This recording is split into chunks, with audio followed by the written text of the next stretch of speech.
आल्या आहेत आवाड्याच्या गावी, खूप कमी लोकांना प्रमाणपत्र मिळाले ओबीसीचे.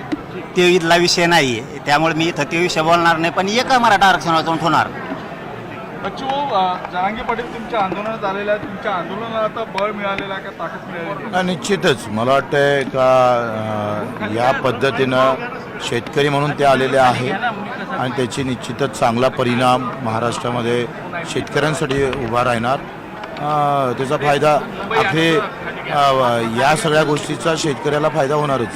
सरकारवर दबाव वाढेल का होता या सगळ्या गोष्टी? दबाव वाढणारच आहे. अखेरी कसं आहे तर आम्ही सगळे मिळून एकत्र लढलोच पाहिजे आणि तो शेतकरी त्याच्यासाठी कुठलाही भेदभाव न ठेवता कुठल्याही प्रकारचं राजकारण न करता लढणं फार महत्त्वाचं आहे. आणि कुठलाही मतभेद न करता लढलो तर शेतकरी खऱ्या अर्थानं उभा राहील. भाऊ, आज तुम्ही मुंबईला जात आहे, तुमची आता जरांगे पाटलांशी चर्चा झाली आहे, नेतृत्व इथं कोण सांभाळणार आहे, तिकडे कोण कोण चाललेले आहे? इथे आमचे काही पदाधिकारी आहेत ते सगळे इथं थांबणार आहे. 10 मंगल कार्यालयात आपण कार्यकर्त्याची राहण्याची व्यवस्था केली, कारण त्यांचे अधिक वाखे करून काही समोर जाणं शक्य नाही. आणि म्हणून इथे आम्ही रात्रीचं वापस येणार आणि मग बैठक घेऊन पुढचा निर्णय घेऊ.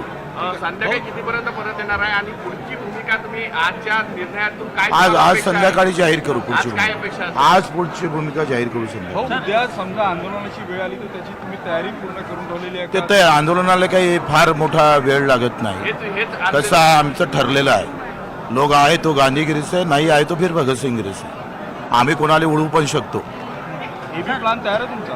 हां, एबी प्लान तयार? दोनही तयार आहे. तुम्हाला माहीत नाही का, आम्ही झालो होतो रामगिरीवर, घुसलो कुठं आम्ही. एवढे सगळी पोलीस यंत्रणा फेल केली नाही केली आम्ही? केली ना फेल. कमी ताकदीमध्ये केली, कमी वेळात केली. तुम्ही हे लक्षात घ्या.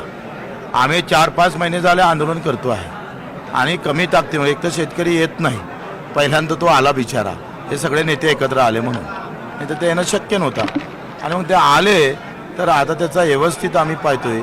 या आंदोलनाला एक चांगलं भविष्य निर्माण होईल असं वाटतं. सर, आंदोलन को Manoj Jarange thank you sir, Manoj Jarange आपके आंदोलन में आए हैं, कितना बल मिलेगा इस आंदोलन को लेकर?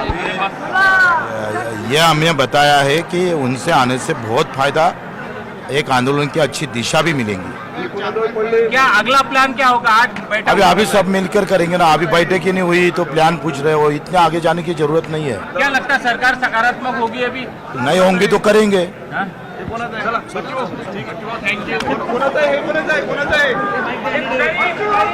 काय पडेल याच्यासाठी समाधानी राहणार आहे.